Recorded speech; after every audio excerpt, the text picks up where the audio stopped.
Oh, howdy all, grab yourself a drink. It is time for some Path of Exile discussion. Grinding Gear Games today brought out a roadmap of things we can expect on the way to the 3.20 main livestream announcement.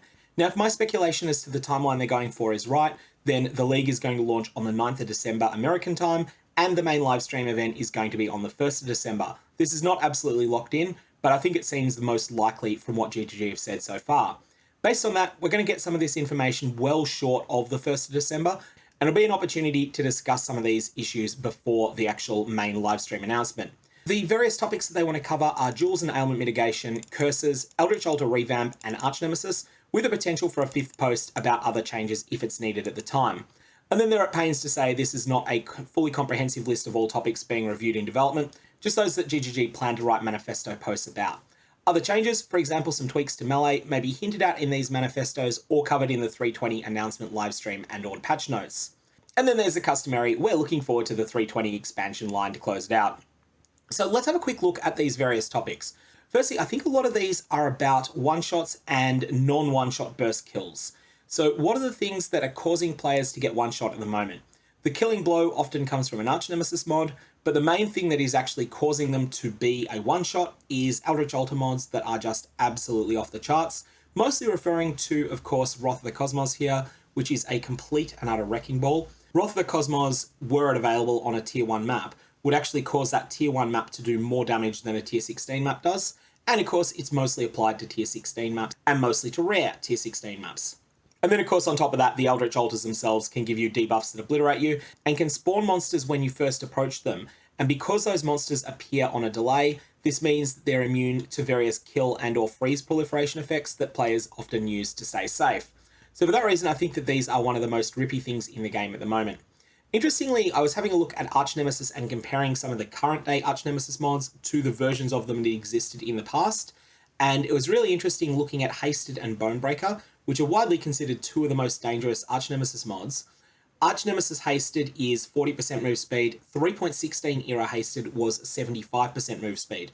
The reason that Hasted feels so much more deadly now is that map mods are worse, it's that you've got Wrath of the Cosmos, is you've got a whole lot of effects from the 3.17 Atlas that are making all your maps rippier, and as a result, those monsters are far more dangerous, even though the mods on them are less significant than in the past. You see this even more with Bonebreaker. Old Bonebreaker was 50% increased damage, new version is 40% increased damage and 30% reduced attack speed. You'll see there's actually been a huge nerf since Arch Nemesis, but that monster is actually more rippy overall than the old versions used to be in the 3.15 era of the game.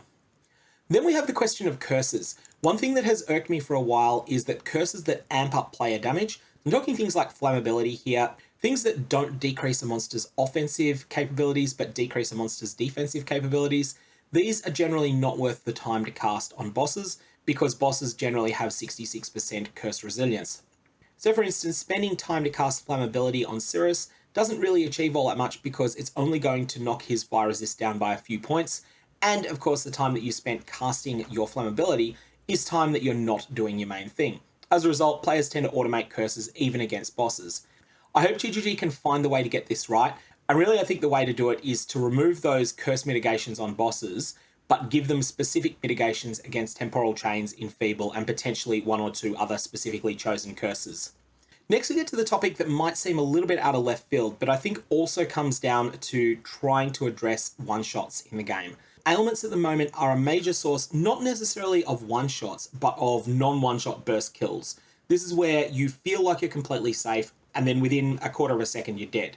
It's not because you've been hit by one thing that dealt 9,000 damage through all your defenses.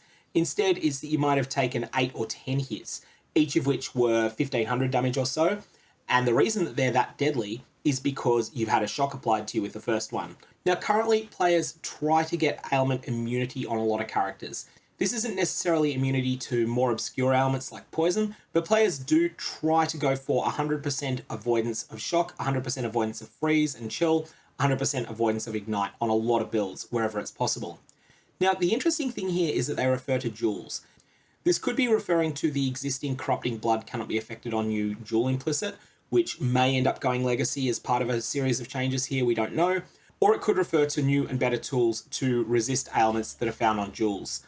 There are two main barriers to using jewels to find ailment mitigation at the moment, at endgame anyway. The first one is the opportunity cost of a jewel slot. Jewels are just so good at the moment. Pretty much every character wants a Watcher's Eye, a Forbidden Flame, a Forbidden Flesh, an Impossible Escape, probably wants a Thread of Hope, and almost certainly wants an Unnatural Instinct. Once you factor in all of these jewels that your character almost certainly wants, that then makes it hard to fit in any rare jewels at all on a lot of builds. It's not that rare jewels are never used, it's just that they're hard to fit in. On top of that, it's very common to also want Melding of the Flesh too. So many of these jewels exist that things like getting 21% chance to ignore freeze is not really all that useful on a jewel. The second thing is that ailment mitigation, you kind of want different stats for different types of ailments.